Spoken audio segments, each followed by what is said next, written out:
जय श्री कृष्णा दोस्तों। The incredible blogger and explorer channel पर आपका स्वागत है। दोस्तों, बैसाख का महीना चल रहा है और बरूथी एकादशी आने वाली है।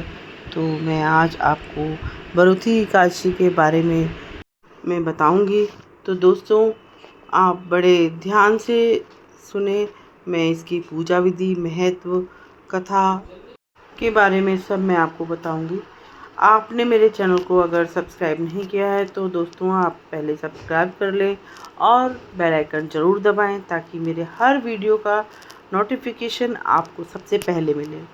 दोस्तों, लाइक और शेयर ज़रूर करें ताकि आपके और दोस्तों को भी इस तरह के जो भी पूजा विधि और जो भी वो जानना चाहते हैं उनको भी इसके बारे में पता चले। तो दोस्तों, शुरू करते हैं हम। हिंदू पंचांग के अनुसार वैशाख माह में कृष्ण पक्ष में पड़ने वाली एकादशी को वरुथी एकादशी के नाम से जाना जाता है। हर माह में 2 बार एकादशी पड़ती हैं। एकादशी की तिथि भगवान विष्णु को बहुत प्रिय होती है। इस दिन विधि विधान से भगवान विष्णु की पूजा अर्चना की जाती है। हिंदू पंचांग के अनुसार बैसाख माह में कृष्ण पक्ष में पड़ने वाली एकादशी को वरुथी एकादशी के नाम से जाना जाता है। हर माह में 2 बार एकादशी तिथि पड़ती है, एक कृष्ण पक्ष में और एक शुक्ल पक्ष में। पूरे साल में 24 एकादशी तिथि पड़ती हैं। हिंदू धर्म में एकादशी तिथि का बहुत अधिक महत्व है। वरुथी एकादशी के दिन भगवान विष्णु के वामन अवतार की पूजा अर्चना की जाती है। वरुथी एकादशी का व्रत रखने से बुरे भाग्य तो बदल ही जाते हैं। इस व्रत को रखने वाले व्यक्ति अपने जीवन में समृद्धि, प्रचुरता और सौभाग्य को प्राप्त करता है। इस पावन दिन व्रत करने से मोक्ष की प्राप्ति होती है।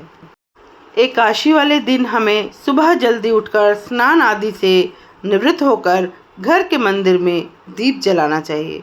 भगवान विष्णु को गंगा जल से अभिषेक करें। भगवान विष्णु को पुष्प तथा तुलसी दल अर्पित करें। अगर संभव हो तो इस दिन व्रत भी रखें। भगवान की आरती करें, भगवान को भोग लगाएं।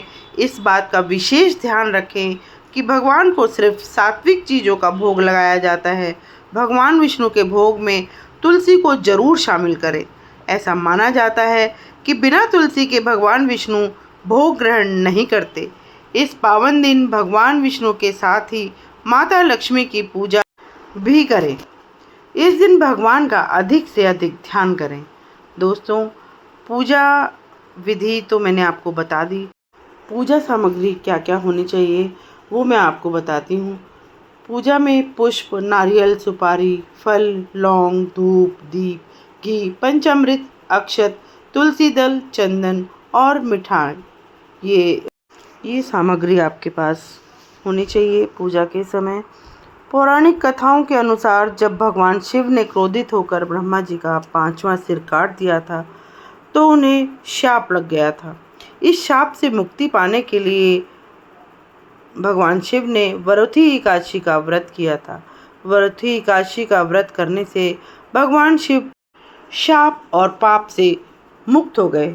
धार्मिक मान्यता के अनुसार इस दिन व्रत रखने से कई वर्षों की तपस्या का फल मिलता है। अन्य पौराणिक कथाओं के अनुसार प्राचीन समय में नर्मदा नदी के तट पर मांधाता नाम का एक राजा राज करता था। वह तपस्वी था। एक समय ऐसा आया कि राजा की तपस्या के दौरान एक जंगली भालू आया और उसके पैर को चबाने लगा, लेकिन राजा तपस्या में लीन रहा। भालू राजा को घसीटकर जंगल में ले गया। भालू को देखकर राजा अधिक डर गया। इस दौरान उसने भगवान विष्णु से जीवन की रक्षा के लिए प्रार्थना की। उसकी पुकार सुन प्रभु वहां प्रकट हुए और भालू को मारकर राजा के प्राणों की रक्षा की। तब तक भालू ने राजा का पैर खा लिया था। इसकी वजह से वह बेहद दुखी था। राजा को इस परिस्थिति में देखकर भगवान विष्णु ने उसको एक उपाय बताया। भगवान ने राजा को वरुथी एकादशी करने के लिए कहा। राजा ने प्रभु की बात मानकर वरुथी एकादशी व्रत किया और उसने वराह अवतार मूर्ति की पूजा की। इसके बाद इस व्रत के प्रभाव से राजा फिर से सुंदर शरीर वाला हो गया। मृत्यु के पश्चात उसे स्वर्ग की प्राप्ति हुई। इस तरह वरुथी एकादशी की शुरुआत हुई। अन्य कथा के अनुसार धर्मराज युधिष्ठिर बोले कि हे भगवान, वैशाख माह के कृष्ण पक्ष की एकादशी का क्या नाम है, उसकी विधि क्या है तथा उसके करने से क्या फल प्राप्त होता है? आप विस्तार पूर्वक मुझसे कहिए। मैं आपको नमस्कार करता हूँ।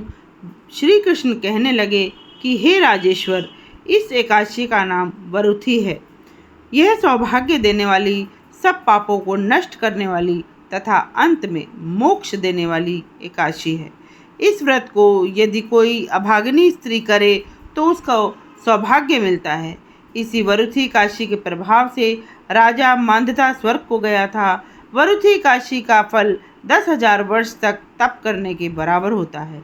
कुरुक्षेत्र में सूर्य ग्रहण के समय एक मन स्वर्ण दान करने से जो फल प्राप्त होता है, वही फल वरुथी एकादशी के व्रत को करने से होता है। वरुथी एकादशी के व्रत को करने से मनुष्य इस लोक में सुख भोग कर परलोक में स्वर्ग को प्राप्त होता है। शास्त्रों में कहा गया है कि हाथी का दान घोड़े के दान से श्रेष्ठ है। हाथी के दान से भूमि दान, भूमि के दान से तिलों का दान, तिलों के दान से स्वर्ण का दान तथा स्वर्ण के दान से अन्न का दान श्रेष्ठ है। अन्न दान के बराबर कोई दान नहीं है। अन्न से देवता, पितृ और मनुष्य तीनों तृप्त हो जाते हैं। शास्त्रों में इसको कन्यादान के बराबर माना गया है। वरुथी एकादशी के व्रत से अन्नदान तथा कन्यादान दोनों के बराबर फल मिलता है। जो मनुष्य लोभ के वश होकर कन्या का धन लेते हैं, वे प्रलय काल तक नरक में वास करते हैं या उनको अगले जन्म में बिलाव का जन्म लेना पड़ता है। जो मनुष्य प्रेम एवं धन सहित कन्या का दान करते हैं, उनके पुण्यों को चित्रगुप्त भी लिखने में असमर्थ हैं और उनको कन्यादान का फल मिलता है। वरुथी एकादशी करने वाले लोगों को दशमी के दिन इन चीज़ों का त्याग करना चाहिए, जैसे कांसे के बर्तन में भोजन करना, मांस, मसूर की दाल, चने का साग, कोदो का साग, शहद, दूसरों के अंत दूसरी बार भोजन करना, स्त्री प्रसंग। व्रत करने वाले दिन जुआ नहीं खेलना चाहिए। उस दिन पान खाना, दातुन करना, दूसरों की निंदा करना तथा चुगली करना एवं पापी मनुष्यों के साथ बातचीत सब त्याग देना चाहिए। उस दिन क्रोध, मिथ्या भाषण का त्याग करना चाहिए। इस व्रत में नमक, तेल अथवा अन्न वर्जित है। हे राजन, जो मनुष्य विधिवत इस एकादशी के व्रत को करते हैं, उनको स्वर्गलोक की प्राप्ति होती है। अतः मनुष्यों को पापों से डरना चाहिए। इस व्रत के महामात्य को पढ़ने से 1000 गौदान का फल मिलता है। इसका फल गंगा स्नान के फल से भी अधिक है। तो दोस्तों, इस प्रकार आप विधि विधान से वरुथी एकादशी की पूजा करेंगे और भगवान विष्णु को और माता लक्ष्मी को याद करेंगे, पूजा अर्चना करेंगे, विधि विधान से करेंगे, तो वरुथी एकादशी का जो फल है वो आपको ज़रूर प्राप्त होगा। तो भगवान विष्णु आप सभी की मनोकामनाएं पूर्ण करें। इसी प्रार्थना के साथ मैं आज आपसे विदा लेती हूँ। आप मेरे साथ इस मंत्र का जाप करें। ओम भगवते वासुदेवाय नमः। ओम भगवते वासुदेवाय नमः। ओम भगवते वासुदेवाय नमः। जय श्री कृष्ण दोस्तों।